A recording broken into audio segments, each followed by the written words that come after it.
महाराज जी, सबसे पहले तो स्वागत है आपका न्यूज़ 18 इंडिया में। बहुत कुछ जानना है कि भगवान श्री कृष्ण ने आखिर इस धरती पर क्यों अवतार लिया, कौन सी लीलाएं यहाँ पर रची, अगर आपके मुख से हम सुन पाएँ। ब्रज के श्रीमद कुशाई विठलनाथ जी के कृपा पात्र अष्टछाप के महान भक्त कवि श्री छीत स्वामी जी हुए हैं। तो उन्होंने तो अपनी वाणी में ये बात स्पष्ट कही है कि भगवान वैकुंठ छोड़ के जो ब्रज में आए वो केवल गायों की पुकार सुनकर आए, गायों के लिए आए। गायन सो ब्रज छायो बैकुंठहु बिसरायो, और गायन के हेतु गिर करले उठावे। गोवंश की रक्षा के लिए ही भगवान ने गोवर्धन पर्वत को धारण किया। गोविंद को गायन में बसी वही भावे। हम सबके इष्ट भगवान रामकृष्ण हैं और रामकृष्ण की भी इष्ट देवता गौ माता है। इसलिए हम लोग गाय को इष्ट नहीं मानते, गाय को अति इष्ट मानते हैं। इष्ट का जो इष्ट है वो अति इष्ट है। और भगवान श्री कृष्ण की ब्रज लीला में प्रधान गाय ही है। महर्षि शांडिल्य का वचन है कि कामास्तु वांछिताः तस्य गावो गोपास्य गोपिकाः नित्याः सर्वे विहाराद्याः आप्त कामस्ततस्त्वयम्। इस श्लोक का, ये स्कंद पुराण का श्लोक है। इस श्लोक का आशय यह है कि भगवान के मन में एक इच्छा उत्पन्न हुई कि हम गोचारण करें, गो सेवा करें, गो उपासना करें, गैया चरावें। ये भगवान के मन में इच्छा उत्पन्न हुई। तो ये इच्छा भगवान की वैकुंठ में पूर्ण नहीं हो सकती थी। यह इच्छा भगवान की ब्रज में ही पूर्ण हो सकती थी। इसलिए भगवान ने ब्रज में अवतार लिया। महाराज जी, भगवान श्री कृष्ण ने आखिर मथुरा और वृंदावन के क्षेत्र को, यानी कि ब्रज के क्षेत्र को ही क्यों चुना जन्म लेने के लिए? कुछ खास वजह रही है इस क्षेत्र में जिसकी वजह से भगवान श्री कृष्ण ने इस धरती पर जन्म लिया और सिर्फ ब्रज के इस क्षेत्र में जन्म लिया? दूसरी इच्छा है भगवान की कि मैं ग्वाल वालों के साथ खेलूं, गैया चराऊं, माखन चोरी करूं।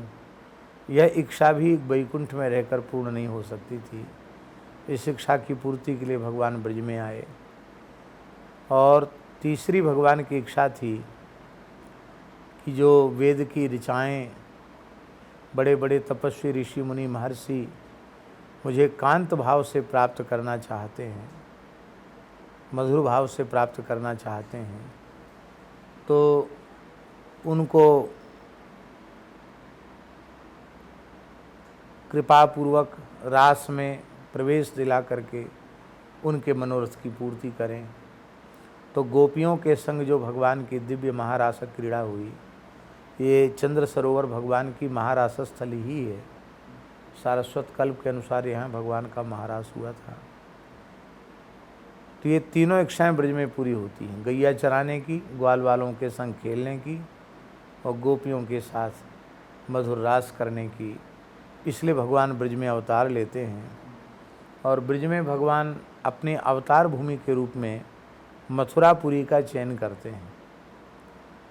हमारे यहाँ कहा गया कि वैकुंठ से द्वारिका श्रेष्ठ है, क्योंकि वैकुंठ में जैसा ऐश्वर्य और माधुर्य, वहाँ माधुर्य कम है, ऐश्वर्य अधिक है वैकुंठ में। पर द्वारिका लीला में ऐश्वर्य और माधुर्य दोनों हैं। जितनी लीलाएं भगवान की द्वारिका में हो रही है उतनी लीलाएं वैकुंठ में भी नहीं है। इसलिए वैकुंठ से द्वारिका श्रेष्ठ है। द्वारिका में भगवान सर्वाधिक समय तक रहे। 125 वर्ष तक भगवान ने इस धरती पर लीला की। उसमें लगभग 80 वर्ष से अधिक भगवान लगातार द्वारिका में ही भगवान विराजे। तो भगवान के अवतार काल का सर्वाधिक समय द्वारिका में व्यतीत हुआ। किंतु द्वारिका में भगवान का जन्म नहीं हुआ, इसलिए जन्मभूमि द्वारिका नहीं है। जन्मभूमि होने के कारण मथुरा से श्रेष्ठ, द्वारिका से श्रेष्ठ मथुरा है, क्योंकि यहाँ अजन्मा का जन्म होता है। तो मथुरा में जन्म हुआ, लेकिन भगवान की मधुर बाल लीलाएँ वो श्री गोकुल में हुई, इसलिए मथुरा से श्रेष्ठ गोकुल है।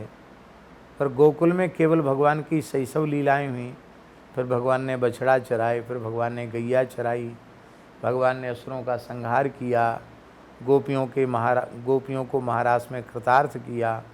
ये सब भगवान की जी तो मधुराति मधुर लीलाएँ हैं वो वृंदावन में हुई, इसलिए गोकुल से श्रेष्ठ वृंदावन है। और वृंदावन की स्थिति, वृंदावन की जो पुराणों में वर्णन है, तो वृंदावन की स्थिति ऐसी है कि वृंदावन के मध्य में गोवर्धन है। यह गिरिराज पर्वत जो है वो श्रीधाम वृंदावन के मध्य में है पुराणों के अनुसार। इसका मतलब है कि जहाँ हम लोग बैठे हैं ये वृंदावन ही है। वृंदावन क्या, खाटी वृंदावन है, शुद्ध वृंदावन है, मध्य वृंदावन है। ये आदि वृंदावन कामवन, महल वृंदावन वृंदावन और मध्य वृंदावन श्री गिरिराज जी। तो भगवान की लीलाएं गोकुल से भी अधिक, जो पौगंड अवस्था की, किशोर अवस्था की लीलाएं हैं वो सब ब्रज में संपन्न हुई, वृंदावन में संपन्न हुई, इसलिए सबसे श्रेष्ठ वृंदावन है। कुछ खास वजह रही होगी कि गौवंश को भगवान ने चराया इस धरती पर, कोई रीज़न रहा होगा? भारतवर्ष की धरा धर्म प्राण है, और धर्म का प्राण है गोवंश। चाहे वो मादा गोवंश हो या नर गोवंश हो, हमारे यहाँ धर्मशास्त्रों में धर्म को वृषभ रूप ही कहा गया है, धर्म का रूप वृषभ का है। और गोवंश की और पृथ्वी को साक्षात गाय का स्वरूप कहा गया, गाय को पृथ्वी का स्वरूप कहा गया, पृथ्वी को गाय का स्वरूप कहा गया। तो धरती और धर्म दोनों की सुरक्षा का नाम है गोवंश की सुरक्षा।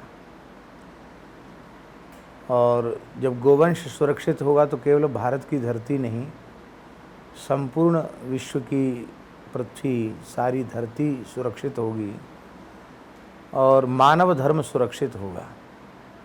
संसार के किसी भी कोने में मनुष्य रहते हैं और मनुष्यता के कारण ही उनको मनुष्य कहा जाता है।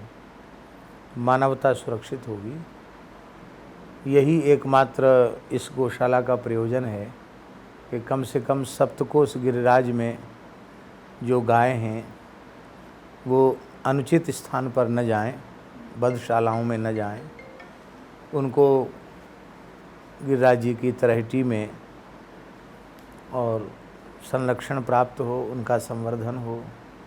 इसी उद्देश्य को लेकर के